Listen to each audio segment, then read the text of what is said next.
Greetings, WAP Warriors and Ranger Country. Here we are, April 23rd, 2020. It's been a while since I've delivered a YouTube lesson for you. I think this is lesson 21 or 22.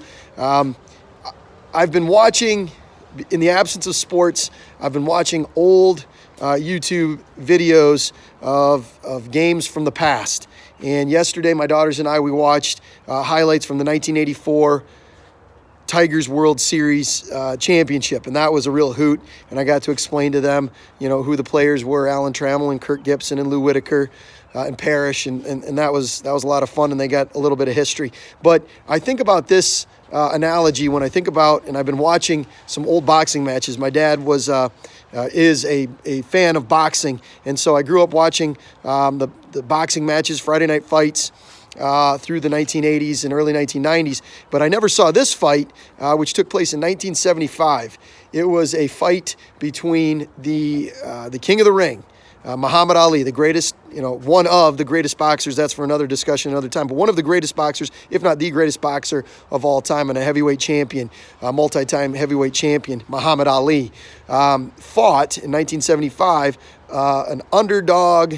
Absolutely had no chance in this fight on paper. His name was Chuck Wepner, and he was from Bayonne, New Jersey. And his nickname was the Bayonne Bleeder because earlier in his career, in a fight, he had gotten cut up and nicked up all over. And the newspaper picture in Bayonne had him bleeding all over the place, thus the name Bayonne Bleeder. Well, anyways, Chuck Wepner was this, I think he was the New Jersey state champion boxer, and he as chance had it, he worked his way up the ranks, and he got a chance to fight the greatest fighter in the heavyweight ranks of all time. And most analysts, most experts predicted he'd last 2 or 3 rounds with Muhammad Ali, if that. And, in the fight, Chuck Wepner, he was a punching bag. But nonetheless, he had tremendous heart, tremendous grit and toughness, and he had the legs to go to the distance. And, that was his goal, to go 15 rounds with Muhammad Ali. To go 15 rounds with Muhammad Ali in this championship bout. And, man, every round he just took a beating. But in the ninth round, he actually, and there is some controversy about this, he supposedly knocked Muhammad Ali down. Well, he did. He knocked Muhammad Ali down to the canvas. There was an 8 count. There's some controversy on whether or not Wepner actually stepped on his foot and pushed him. But regardless, Muhammad Ali got knocked down. And Wepner went the 15 rounds. Now, in the 15th round, with I think about a minute left, Wepner got pummeled.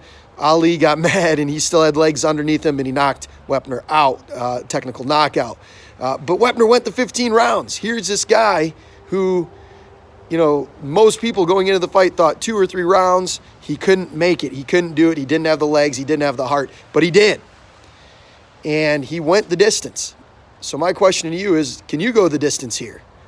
There's a lot of hullabaloo. There's a lot of things going on and being talked about right now.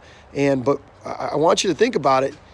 What if this is the 2nd or 3rd round in a championship fight? Can you go the distance? Can you do what is necessary? And WAP Warriors, we've talked about improvise, adapt, and overcome. We've talked about breakdown or breakthrough. We talked about that 40 days ago in the first message, in the first lesson. Do you have the heart to do it? Do you have the heart? Can you make it 15 rounds? I hope we're at the end of the fight right now. I hope we're getting towards the championship rounds, so to speak. But we might not be. And you need to wrap your head around that we might be in round 2 or 3 of a 15-round fight. And we got to have the legs, the heart, and the spirit to make it through. So check it out. It's on YouTube. I watched it the other night. Again, I'd seen it a few times. And as a final note, those of you who know me, I know that I love Rocky. I love the Rocky movies. And Rocky 1, guess who was sitting in the front row, or in one of the rows, watching the Chuck Wepner-Muhammad Ali fight? Sylvester Stallone, a young Sylvester Stallone in 1975. And those of you who know the story, he went home that night, supposedly, mythically. He wrote Rocky in one sitting. He wrote it. He wrote through the night. He wrote the movie Rocky about a fighter from Philadelphia across the Delaware River who went 15 rounds the distance with Apollo Creed. And the movie won the Academy Award for Best Picture, 1976 or 77, and it was based on the Chuck Wepner Muhammad Ali fight with Sylvester Stallone. So there you go. There's a little bit of sports history for all of you, and this is Ranger Country. I hope you're breaking through. I hope you're being enriched, and look forward to connecting with you all tomorrow with 100 on the next Zoom meeting. So take care for now.